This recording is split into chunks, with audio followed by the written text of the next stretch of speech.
મંત્રી ડોક્ટર પ્રદ્યુમન વાઝાના હસ્તે નવીન કોલેજ વાણિજ્ય અને વિનિમય કોલેજ બિલ્ડિંગનું પાટડી ખાતે લોકાર્પણ કરવામાં આવ્યું। ગુજરાત સરકારના સામાજિક ન્યાય અને અધિકારિતા વિભાગ તેમજ શિક્ષણ વિભાગના મંત્રી ડોક્ટર પ્રદ્યુમન વાઝા દ્વારા સુરેન્દ્રનગર જિલ્લાના દસાડા તાલુકાના પાટડી ખાતે વાણિજ્ય અને વિનિમય કોલેજ લોકાર્પણ કરવામાં આવ્યું।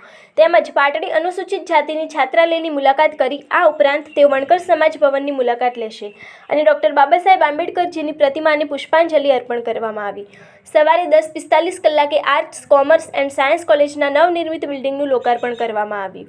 બપોર પછી તેઓ વિકસતી જાતિ કલ્યાણ વિભાગની ટ્રસ્ટ સંચાલિત બક્ષીપંચ છાત્રાલયની કરી મંત્રીશ્રીએ અનુસૂચિત જાતિ વિસ્તારમાં આયોજિત ખાટલા બેઠક યોજી હતી અને સ્વરૂચિ ભોજન કર્યું।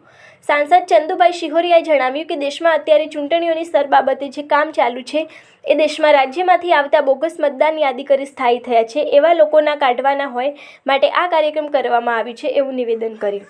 આ તકે દસાડા વિધાનસભાના ધારાસભ્ય પી.કે. પરમાર, પૂર્વ ભાજપ જિલ્લા પ્રમુખ અને જૂનાગઢ પ્રભારી દિલીપભાઈ, પ્રાંત અધિકારી મિલનરાવ પટેલ, શિક્ષણ અધિકારી, ઓઝા, કોલેજ સ્ટાફ, વિદ્યાર્થીનીઓ, સરકારી સ્ટાફ અધિકારીઓ, ભાજપ તાલુકા પ્રમુખ ભરતજી ઠાકોર, શહેર ભાજપ પ્રમુખ વિરલભાઈ સોની, તાલુકા પંચાયત નગરપાલિકાના પ્રમુખો, ઉપપ્રમુખ હિતેશભાઈ સાંઈરામ, કાર્યકરો બહોળી સંખ્યામાં ઉપસ્થિત રહ્યા હતા।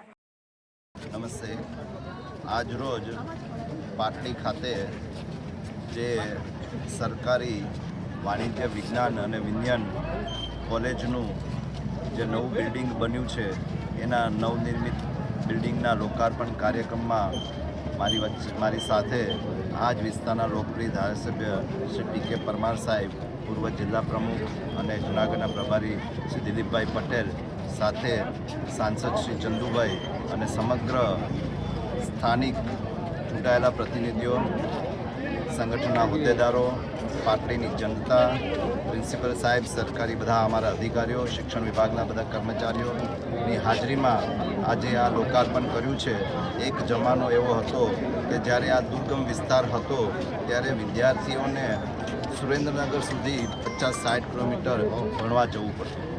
આ પાટડી વિસ્તારમાં પ્રાથમિક અને માધ્યમિક શિક્ષણ માટેની સરકારી વ્યવસ્થા તો હતી જ, પરંતુ એક સરકારી કોલેજ નથી અને આજે સરકારી કોલેજ અહીંયા થઈ, જેથી કરી અને અહીંના સ્થાનિક વિદ્યાર્થીઓ છે તે પોતે પણ પોતાનું ઉચ્ચ એજ્યુકેશન અહીંયા સ્થાનિક સ્તરે મેળવી શકે અને એમને દૂર ના જવું પડે। તો આ સમસ્યાનો અહીંના ધારાસભ્યશ્રીએ રજૂઆત કરી અને આ સમસ્યાનો ઉકેલ આવ્યો છે એ મારા માટે ખૂબ ખૂબ આનંદની વાત છે અને વિદ્યાર્થીઓને અને કોલેજના સ્ટાફને હું શુભેચ્છાઓ પાઠવું છું।